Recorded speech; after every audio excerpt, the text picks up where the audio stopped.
महाराज जी, जो यहाँ पे कथा हो रही है, इसके आयोजक कौन है? मतलब कौन ये कथा करवा रहे हैं? अभी क्या बताएं आपको, कथा करवाने वाले हम नहीं हैं।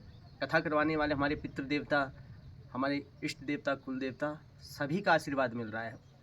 उन्हीं की प्रेरणा से ये भगवत कार्य हो रहा है। और इस भगवत कार्य में हमारे अपने जितने भी परिवार के हैं, गांव के हैं, कुटुंब के हैं, सबके अथक प्रयास के द्वारा ही ये भगवत कार्य पूर्णता की ओर जा रहा है।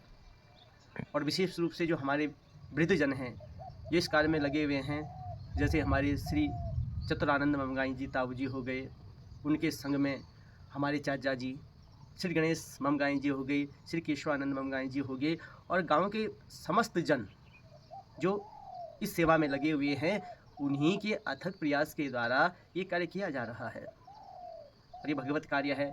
आप लोग, कुछ लोग ऐसे भी हैं भक्तजन जो नहीं आ पा रहे हैं, लेकिन श्रद्धा भाव उनकी सहयोग राशि इत्यादि हमें प्राप्त हो रही है। क्योंकि आप जानते हैं, कोई भी आयोजन करना हो, भगवत कार्य करना हो, तो उसके लिए सेवा धनराशि की आवश्यकता पड़ती है। तो प्रसन्नता है कि आप लोग तन मन धन से इस कार्य को पूर्णता की ओर लेकर जा रहे हैं। पूरे गांव का नाम आ रहा है आगे। लोग दूर दूर तक जान पा रहे हैं कि एक गांव ऐसा भी है जिस गांव में निरंतर भागवत कथा का आयोजन हो रहा है। तो करने कराने वाले परमात्मा हैं, हम कौन होते हैं। लेकिन आप लोगों का बहुत बहुत धन्यवाद, जो भी आप मन से, तन से, धन से इस सेवा में जुड़े हुए हैं। नागराजा, माँ झाली माली, कुल देवता भैरवनाथ जी और पितृ देवताओं की असीम कृपा हम सभी पर बनी रहे। राधे राधे।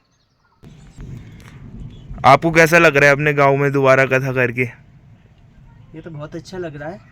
और मौसम कैसा है यहाँ का? मौसम देखिए, इस समय तो बड़ा अच्छा मौसम हो रखा है, बिल्कुल ठंडा है एकदम से। अच्छा, मतलब आनंद लिया जा रहा है फुल। बारिश की रिमझिम बूंदें पड़ रही है शरीर में।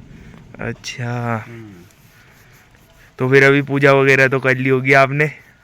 अब पूजा पाठ हो गया। अब लगभग 3-3:30 बजे से भागवत कथा का आयोजन होगा। तो फिर बस आपसे पूजा में भागवत नहीं मिलते हैं फिर सीधा? ठीक है, जरा दिखाओ प्राकृतिक नज़ारा इधर, देखो बढ़िया। देखो व्यू चेक करो, बढ़िया। यहाँ दिखाओ, ये हमारे चाचा जी का मकान है, श्री राम स्वरूप ममगाई जी। और कई सालों से ये भगवत कार्य में हमारे साथ रहे। और इस समय भी आने का प्रोग्राम था इनका, लेकिन कारणवशात ये नहीं आ पाए। लेकिन इनका मन, इनका चित्त, इनका पूरा ध्यान भगवत में ही, भगवत कार्य में ही है। तो हम तो सोचते हैं ये हमारे साथ ही हैं। आगे चलिए अंदर की तरफ, आगे दिखाएं आपको। ये पूरा गांव दिख रहा है और सामने आपको एक घर दिख रहा होगा, हमारे प्रधान जी का घर है सामने बहुत दूर। और ये उनकी नर्सरी है, सुंदर, यहाँ पे सब्जियाँ इत्यादि उगाते हैं ये। और नीचे जो आपको बहुत दूर दिख रहा है वो है पसुंडा खाल। पसुंडा खाल से नीचे भीमली, तल्ली, आली गांव इत्यादि पड़ते हैं। थोड़ी दूरी है हमारे गांव से। आगे चलिए।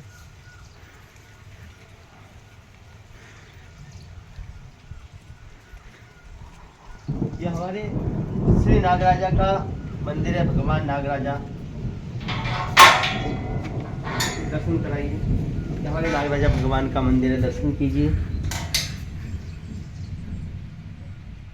आज भी हमारे नागराजा भक्तों के मनोरथ को पूर्ण करते हैं। जिस भाव से, श्रद्धा से जो भी इनके पास आता है, हमारे नागराजा भगवान उनको जो है खाली हाथ नहीं भेजते, और समस्त जन के ऊपर इनकी कृपा दृष्टि बनी रहती है। आगे आइए, चलिए।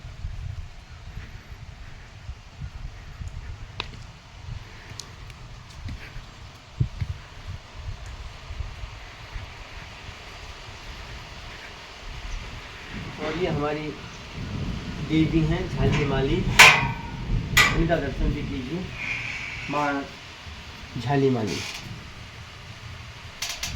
दिव्य स्वरूप, जिनका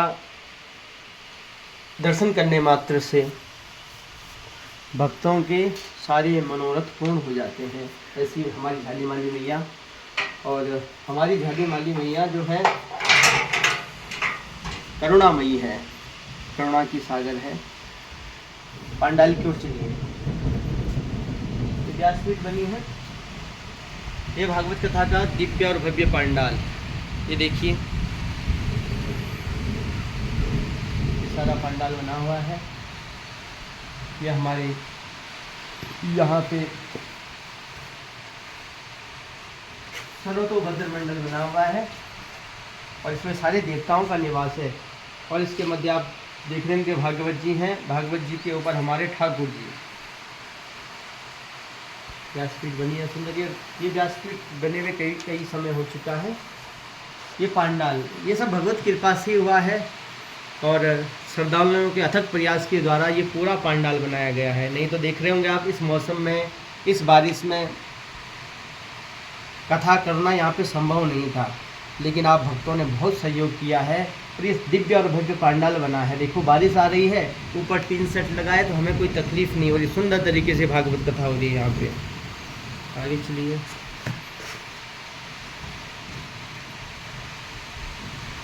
ये जो आप सामने वृक्ष देख रहे होंगे ये रुद्राक्ष का वृक्ष है। अभी छोटा है। वैसे उत्तराखंड में कई जगह रुद्राक्ष पाया जाता है, लेकिन हमारे चाचा श्री राम स्वरूप जी ने यहाँ पे रुद्राक्ष का वृक्ष लगाया है। सामने दिख रहा है। अभी इसमें छोटा है, लेकिन शायद कुछ समय बाद इसमें रुद्राक्ष भी आपको देखने को मिलेंगे। ऊपर बट वृक्ष लगा हुआ है इसके ऊपर और सामने पैया का पेड़ है मुख्य द्वार पे। सामने हमारा गांव दिव्या। और चलो चलते हैं पाकशाला की ओर, जहाँ हमारे पाकशास्त्री जी प्रसाद बना रहे हैं। तो वहाँ भी दर्शन करते हैं, देखते हैं वहाँ पे क्या क्या बन रहा है।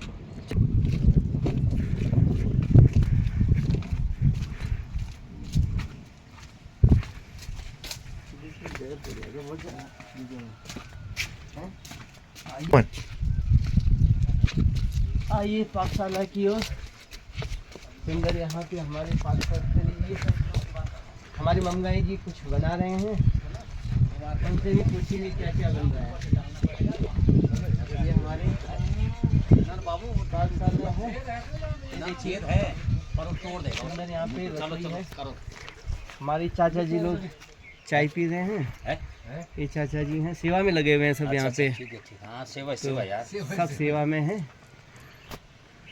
ये हमारी ममगाई जी हैं जिन्होंने यहाँ पे प्रसाद की व्यवस्था। तो ममगाई जी हमारे गांव की कैसा लगा आपको? बहुत सुंदर गुरुजी, बहुत आनंद मन लगा। बहुत सुंदर है दिव्या, दिव्य लग रहा है। बहुत सुंदर ये मौसम। हमारे कुलपुरोहित जी, हमारे कुलपुरोहित जी हैं।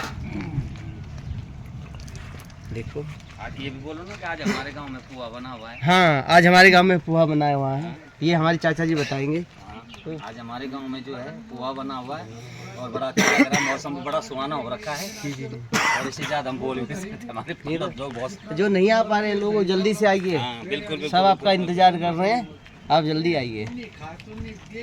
देखिए पोहा तो दिखा दो इसी बात पे। हाँ, पोहा दिखा दो जरा। हाँ, जाओ पोहा देखिए आप। नहीं पोहा भी बहुत अच्छा है, ऐसी बात नहीं है। पोहा बहुत सुंदर।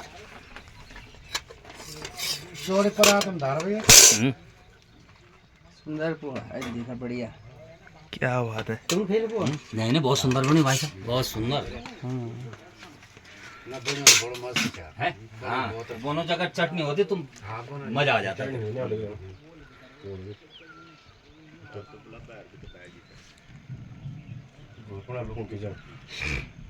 ये नहीं दिख रहा अच्छी चीज। बड़े